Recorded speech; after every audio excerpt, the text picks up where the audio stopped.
अभी 2024-25 का जो बजट है, 2024-25 का बजट हमारी समाप्त होने जा रही है और अभी 1 फरवरी 2025 को हमारा भारत का जो बजट आने वाली है, वो बजट हमारी 2025 और 26 आएगी। अब इस 2025-26 के बजट में चूँकि हम सभी देख रहे हैं कि 2024 का जो हमारा चुनाव था, ये 2024 का चुनाव भी हो चुका है। 2024 के चुनाव में अगेन हम देख सकते हैं थर्ड टर्म के लिए माननीय प्रधानमंत्री नरेंद्र मोदी को जनता ने सपोर्ट किया और जनता ने उन्हें कहीं न कहीं देश के प्रधानमंत्री को चुना है। वहीं देखा जाए तो भारत के पूर्व प्रधानमंत्री जो मनमोहन सिंह जी हुए, इनकी अभी आप देख सकते हैं कि 26 दिसंबर 2024 को इनकी देहांत हो गई है। तो आज हम लोग देखेंगे कि चूँकि देखा जाए तो हमारे मनमोहन सिंह जी जो थे, ये डॉक्टर मनमोहन सिंह 2004 से लेकर के देखेंगे तो ये 2014 तक आप देखिएगा तो 2014 तक ये देश के प्रधानमंत्री रहे। वहीं 2014 से यदि देखा जाए तो 2014 से अभी तक यानी नाउ की बात करें तो देश के प्रधानमंत्री के रूप में हमारे नरेंद्र मोदी जी हैं। तो आज हम बात करेंगे चूँकि बहुत सारे आरोप प्रत्यारोप भी जानते ही हैं कि देश की राजनीति कैसी हालात बनी हुई है। तो इस देश की राजनीति में कहीं न कहीं कोई अच्छे कर रहे हैं, कुछ खराब कर रहे हैं, तो कम से कम जो हमारा विपक्ष होता है और अभी ऑलरेडी हमारा विपक्ष जो है, विपक्ष का जो एक पद होता है, विपक्ष की एक गरिमा होती है, इसको कहीं न कहीं वो अपने तरफ से जो भी हो सका व्यवस्थित करने की कोशिश कर रहा है।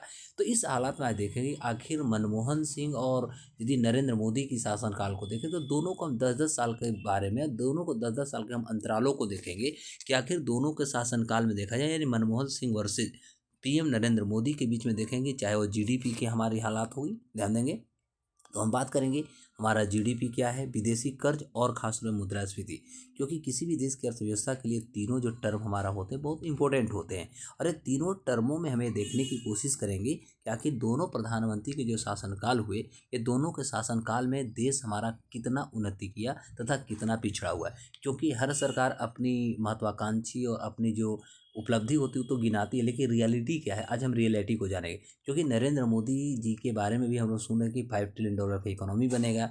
अभी ऑलरेडी हमारा $3.95 ट्रिलियन का इकोनॉमी दिखाया जा रहा है। तो प्रश्न होता है कि क्या रियल में हमारा देश की इकोनॉमी बढ़ रही है?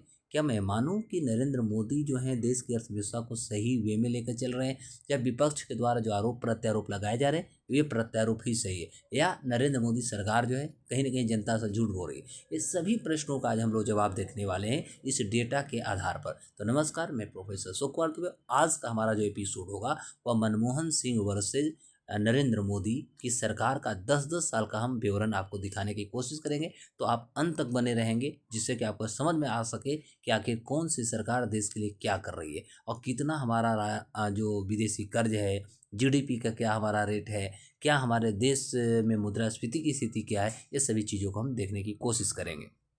तो अब देखा जाए कि यदि हम पहली बात शुरू करते हैं जीडीपी से, तो जीडीपी देखा जाए तो मनमोहन सिंह जो 2004 से 2014 तक रहे, तो इनके कार्यकाल में देखेंगे तो औसत जो हमारा जीडीपी था वो 6.8% रही थी।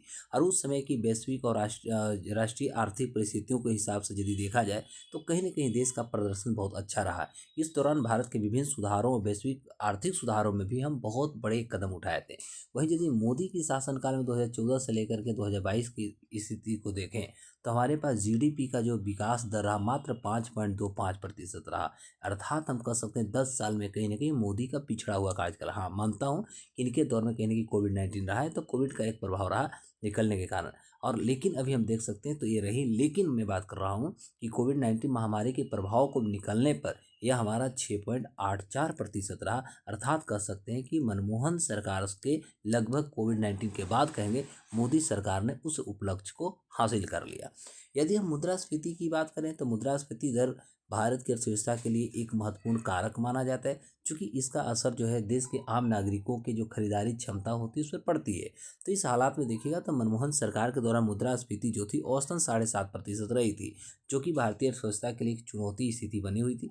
वहीं यदि मोदी के कार्यकाल को देखें तो मोदी के कार्यकाल में मुद्रास्फीति को नियंत्रण किया गया है और यह औसतन देखिएगा तो मात्र 5% का रहा, जहाँ पर मनमोहन सिंह के शासन में 7.5 यानी 2.5% कहीं ना कहीं कम करने की कोशिश। इसके पीछे बहुत सारे कारण हो सकते हैं, जैसे मौद्रिक नीति में हम सुधार हमने किया, आपूर्ति श्रृंखला में भी सुधार मोदी काल में हुई है।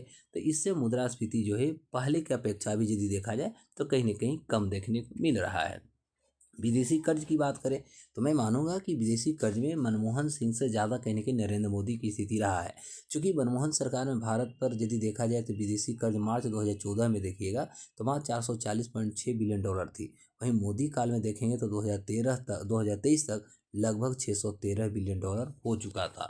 और अभी के डेट में देखा जाए तो इस तरह से विदेशी कर्ज और बढ़ते जा रहे हैं। हालांकि विदेशी कर्ज में वृद्धि तो हुई है, लेकिन इसका स्थिति ज़्यादा चिंता का कारण नहीं बनती, क्योंकि तब तक कर्ज चुकता और क्षमता और कर्ज के प्रबंधन में बहुत हम हद तक सुधार कहीं न कहीं देखने को मिला है।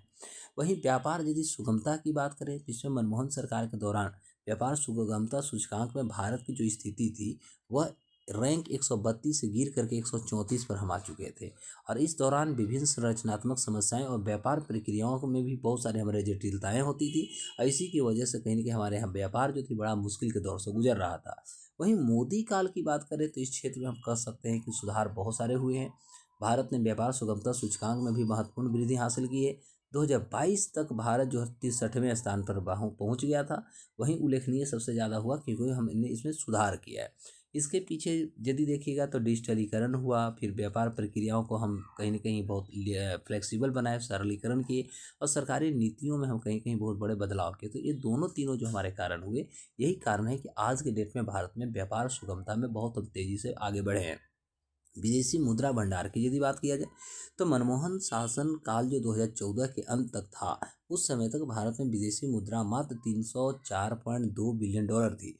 वहीं मोदी काल में देखा जाए तो 2023 के अंत तक यह बढ़ करके 595.98 बिलियन डॉलर तक पहुंच गया है।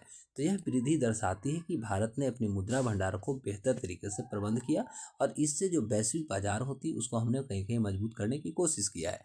यदि हम CAD की बात करें यानी वित्तीय घाटा और चालू घाटा की यदि बात करें तो मनमोहन सरकार में देखिएगा तो औसतन जो हमारा वित्तीय घाटा थी वह 4.3% थी।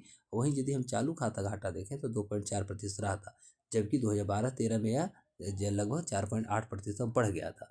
तो यह वित्तीय स्थिरता को लिए बहुत ज़्यादा कहीं न कहीं चिंता का विषय थी। लेकिन उसके पीछे कारण भी था, क्योंकि उस समय हमारे यहाँ जो था उच्च घाटा जो थी विदेशी निवेशकों को आंशिक कर के कारण थी और मुद्रा की स्थिरता को भी बढ़ा सकता था।